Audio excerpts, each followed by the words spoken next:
আসসালামু আলাইকুম বন্ধুরা। আজকে তৈরি করে দেখাবো পুরোপুরি রেস্টুরেন্ট স্টাইলের থাই স্যুপ। এটা দেখতে খেতে স্বাদে কোনো অংশে কম হয়নি। কথা না বাড়িয়ে দেখিয়ে নিই এই স্যুপটা তৈরি করতে কি কি লাগছে।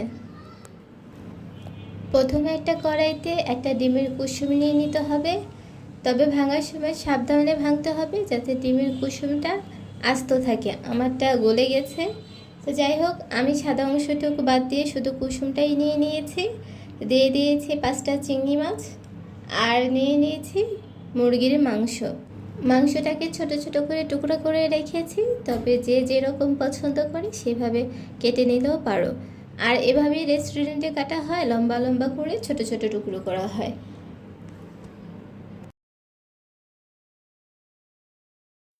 এই পর্যায়ে এসে 3 চামচ টমেটো সস নিয়ে নিলাম, 4 টেবিল চামচ সয়া সস নিয়ে নিলাম, এটা লাইট সয়া সস।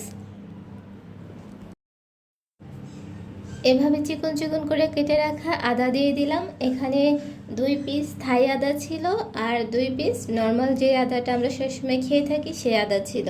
তো এইভাবে চিকন চিকন করে কেটে নিয়েছি। দিয়ে দিয়েছি 1 চামচ মরিচের গুঁড়ো আর 1 ফালি লেবুর টুকরো। এখানে লেবুর রসটা অনেকটাই, তাই আমি 1 ফালি নিয়েছি, তবে কেউ আলাদা করে চিপে নিলে 3 টেবিল চামচ রস নিয়ে নিতে হবে। এই পর্যায়ে এসে আমি 2 চামচ কর্নফ্লাওয়ারকে ভালো করে গুলিয়ে নিয়েছি, সেটাকে এখানে মিশিয়ে দিব। স্বাদ মতন লবণ দিয়ে দিতে হবে। এগুলোকে ভালো করে মিশিয়ে নিতে হবে। আমি কিন্তু চুলার আঁচ এখনও জ্বালাইনি। এটাকে ভালো করে মিশিয়ে নিয়ে তারপরেই চুলার আঁচটা জ্বালিয়ে দিব, আর না হলে যেহেতু কর্নফ্লাওয়ার আছে একখানে দলা পেকে থাকবে, আর স্যুপটা কিন্তু দেখতেও সুন্দর হবে না, খেতেও টেস্টি হবে না। চুলার আঁচটাকে জ্বালিয়ে দিয়ে এটাকে সবসময় নাড়াচাড়া করতে হবে যাতে নিচে না লেগে থাকে। এ পর্যায়ে আমি কয়েকটা কাঁচামরিচ কেটে দিয়ে দিলাম। যেহেতু ম্যাগির প্যাকেট দিয়ে তৈরি করছি, এখানে 1 প্যাকেট নিয়েছি। এটাকে কেটে নিয়ে ভালো করে পানি দিয়ে গুলিয়ে নিতে হবে যাতে দানা দানা অংশগুলো না থাকে। তবে কেউ চাইলে প্যাকেটটা নাই দিতে পারো। প্যাকেট না দিলে ডিমের পরিমাণটা বাড়িয়ে দিতে হবে, 3টা কি 4টা। শুধু ডিমের কুসুম নিয়ে একই প্রসেসিংয়ে রান্না করলে হয়ে যাবে থাই স্যুপ।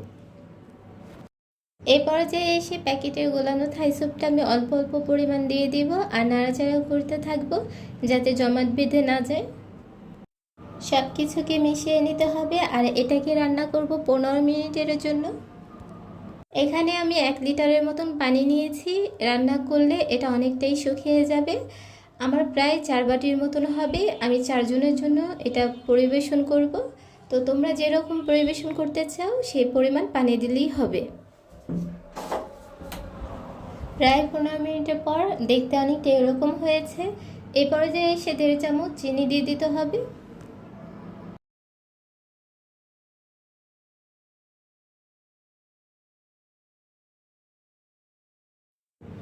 চিনিটাকে দিয়ে 5 মিনিট রান্না করে নিয়েছি।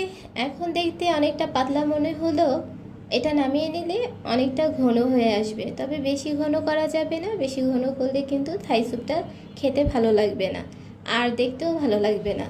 তারপর আমি এটাকে চুলা থেকে নামিয়ে নিব। আমার স্যুপটা পুরো কমপ্লিট।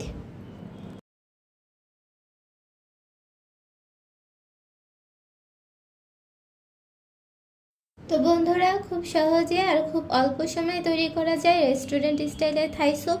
এটা খেতে, এটা দেখতে কোনো অংশে রেস্টুরেন্টের থেকে কম হয়নি, আর আমি মনে করি তার থেকে আরও বেটার হয়েছে।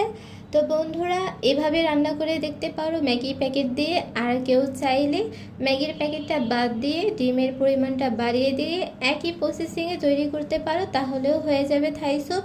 এটা খেতে কিন্তু খুবই টেস্টি হয়েছে। এর সাথে অন্থন দিয়ে এটা পরিবেশন করলে আরও বেশি ভালো হবে। আমি অন্থনের রেসিপিটা অন্য একটা ভিডিওতে তৈরি করে দেখাবো। তো আশা করি বন্ধুরা তোমাদের ভালো লাগবে, আর তোমরাও কিন্তু এভাবে ট্রাই করে দেখতে পারো।